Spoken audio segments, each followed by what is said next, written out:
नमस्कार दोस्तों, आप सभी का स्वागत है कहानी अनुराग में। अभी तक आपने हमारा चैनल सब्सक्राइब नहीं किया हो तो चैनल को सब्सक्राइब कर कहानी अनुराग को प्यार दें। तो आइए आज की कहानी की शुरुआत करते हैं। दोस्तों, हिंदू धर्म बहुत ही प्राचीन पौराणिक कथाओं से भरा पड़ा है। हर पौराणिक कथा हमें कुछ न कुछ सिखाती है और हमारे जीवन पर अमिट छाप छोड़ती है। इन्हीं कथाओं में से एक कथा समुद्र मंथन से भी जुड़ी हुई है।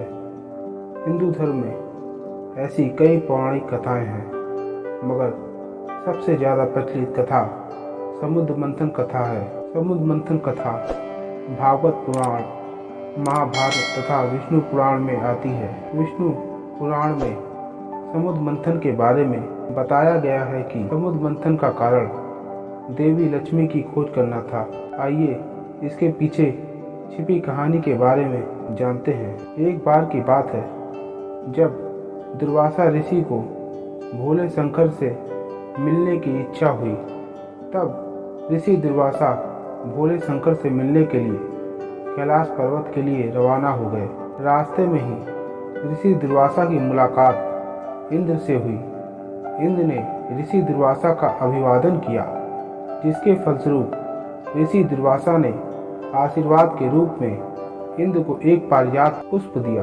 इंद्र अपने स्वर्गलोक, धन और ऐश्वर्य के मत में इतने चूर थे कि ऋषि दुर्वासा द्वारा दिया गया पुष्प इंद्र ने अपने ऐरावत हाथी के मस्तक पर रख दिया। उस पुष्प का स्पर्श होते ही ऐरावत तुरंत ही विष्णु भगवान के समान तेजस्वी हो गया। ऐरावत ने इंद्र का साथ छोड़ दिया और उस दिव्य पुष्प को कुचलते हुए वन की ओर चला गया। जब दुर्वासा ऋषि ने देखा कि जो पुष्प मैंने इंद्र को दिया था वह उसने अपने हाथी ऐरावत को अर्पण कर दिया और वह उसे कुचलते हुए वन की ओर चला गया, तो ऋषि दुर्वासा बहुत क्रोधित हो गए। ऋषि दुर्वासा ने क्रोधवश इंद्र को श्राप दिया, जिस स्वर्गलोक के धन और ऐश्वर्य की वजह से तुमने मेरे द्वारा दिए गए पुष्प रूपी आशीर्वाद का अपमान किया है, उसके कारण तुम श्रीहीन हो जाओगे। श्राप के फलस्वरूप लक्ष्मी उसी क्षण स्वर्गलोक को छोड़कर आदिष्ट हो गई। स्वर्गलोक के श्रीहीन होते ही दानवों ने स्वर्गलोक पर आक्रमण कर दिया और उस पर अपना अधिकार कर लिया। तब इंद्रदेव देवगुरु बृहस्पति के साथ मिलकर ब्रह्मा जी के पास गए और दानवों के स्वर्गलोक पर अधिकार वाली बात बताई। ब्रह्मा जी ने कहा, देवराज इंद्र, तुमने ऋषि दुर्वासा द्वारा दिए गए पुष्प रूपी आशीर्वाद का अपमान किया था, जिसके कारण स्वर्गलोक लक्ष्मी विहीन हो गया है।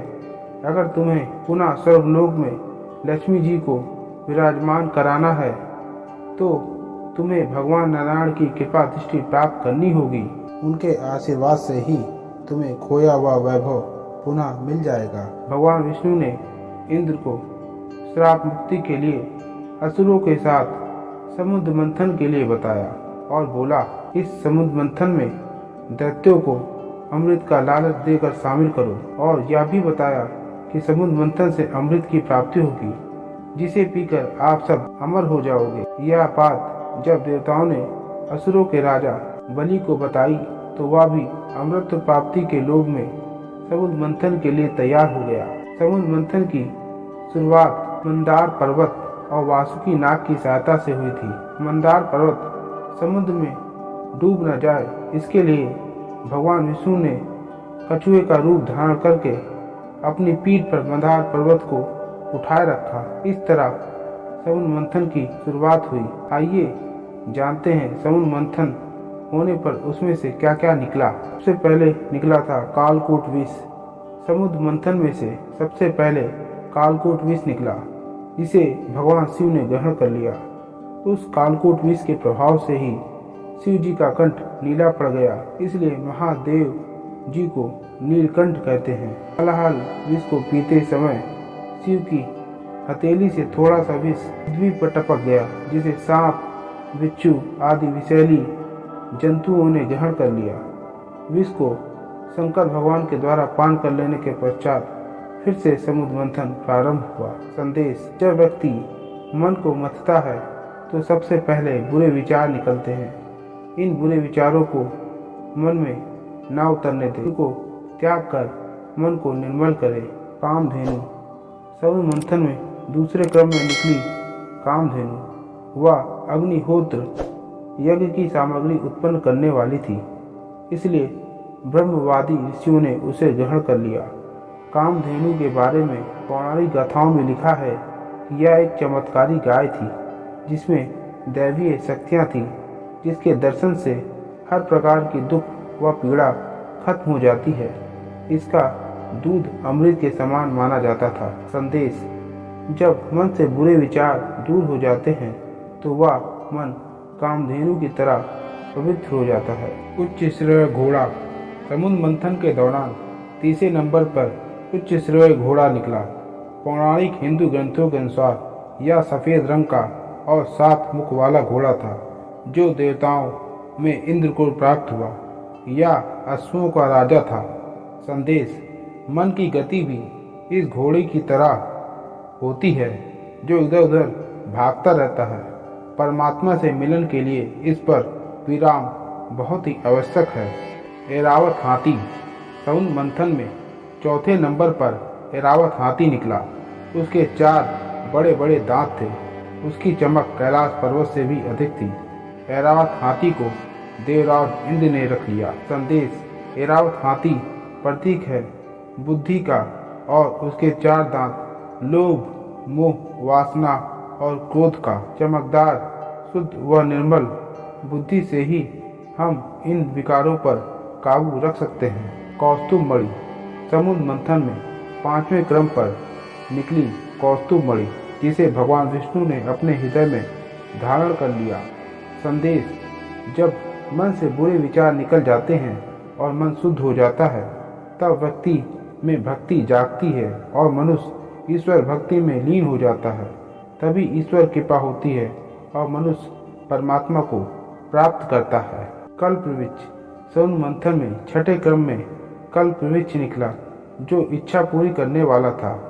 कल्पवृक्ष को देवताओं ने स्वर्ग में स्थापित कर दिया। संदेश: जब आप ईश्वर भक्ति करते हैं तो अपनी सभी इच्छाओं का त्याग कर दें। मन में यदि आपकी इच्छाएं होंगी तो परमात्मा की भक्ति आपको कभी प्राप्त नहीं हो सकती है। रंभा अप्सरा: समुद्र मंथन में 7वें क्रम में रंभा नामक अप्सरा निकली। वह सुंदर वस्त्र व आभूषण पहने हुई थी। उसकी चाल मन को लुभाने वाली थी। ये भी देवताओं के पास चली गई। संदेश: जब हम प्रभु भक्ति में लीन हो तो हमें काम वासना व लालच जैसी बुरी चीजों से बचना चाहिए। देवी लक्ष्मी: समुद्र मंथन में 8वें स्थान पर देवी लक्ष्मी निकली। वह खिले हुए श्वेत कमल के आसन पर विराजमान थी। उनके सी अंगों से दिव्य आभा निकल रही थी और उनके हाथों में कमल था। असुर, देवता, ऋषि आदि सभी चाहते थे कि लक्ष्मी उन्हें मिल जाए, लेकिन लक्ष्मी जी ने भगवान विष्णु का वर्ण कर लिया। संदेश: लक्ष्मी से तात्पर्य धन से है और धन उन्हीं को प्राप्त होता है जो धर्म के अनुसार कर्म करते हैं। वारुणी देवी: समुद्र मंथन से 9वें क्रम में निकली वारुणी देवी। भगवान की अनुमति से इसे दैत्यों ने ले लिया। वारुणी का अर्थ मदिरा से है। संदेश: मदिरा यानी नशा। नशा करने वाला व्यक्ति गलत रास्ते पर जाकर अपना सर्वनाश करता है। चंद्रमा: समुद्र मंथन में 10वें क्रम में निकले चंद्रमा। चंद्रमा को भगवान शिव ने अपने मस्तक पर धारण कर लिया। चंद्रमा प्रतीक है शीतलता का। संदेश: जब हमारा मन बुरे विचारों से दूर हो जाता है तो हमें शांति और शीतलता मिलती है। पारिजात वृक्ष: 11वें क्रम में समुद्र मंथन से पारिजात वृक्ष निकला। इस वृक्ष की विशेषता यह थी कि इसे छूने से थकान मिट जाती थी। संदेश: जब हमें शांति और शीतलता मिलती है तब हमारे शरीर की सारी थकान दूर हो जाती है। 5 जन्य शंख: समुद्र मंथन से 12वें क्रम में 5 जन्य शंख निकला। इसे भगवान विष्णु ने ले लिया। शंख को विजय का प्रतीक माना गया है, साथ ही इसकी ध्वनि भी बहुत ही शुभ मानी गई है। संदेश: जब हमारा मन बिल्कुल साफ हो जाता है तो ईश्वर रूपी ईश्वर से भर जाता है और मन भक्ति में लगा रहता है। भगवान धन्वंतरी व अमृत कलश। समूह मंथन में सबसे अंत में भगवान धन्वंतरी अपने हाथों में अमृत कलश लेकर निकले। भगवान धन्वंतरी को आयुर्वेद का जानकार भी कहते हैं, इसलिए उन्हें आरोग्य का देवता माना जाता है। संदेश: जब हमारे मन से हर तरह की बुराइयां निकल जाती हैं और मन ईश्वर भक्ति में लीन हो जाता है, तब हमें अमृत रस की प्राप्ति होती है। सबसे अंत में जब अमृत निकला तो देव और असुरों में उसको लेकर लड़ाई होने लगी। असुरों में से एक अमृत को लेकर भागने लगा तो सभी देवता ये देखकर डर गए, कहीं असुरों ने अमृत पी लिया तो इन्हें कोई नहीं हरा पाएगा। देवताओं की इसी चिंता का निवारण करने के लिए विष्णु भगवान ने मोहिनी का रूप धर अमृत कलश को असुरों से लेकर बड़ी चालाकी से देवताओं को पिला दिया।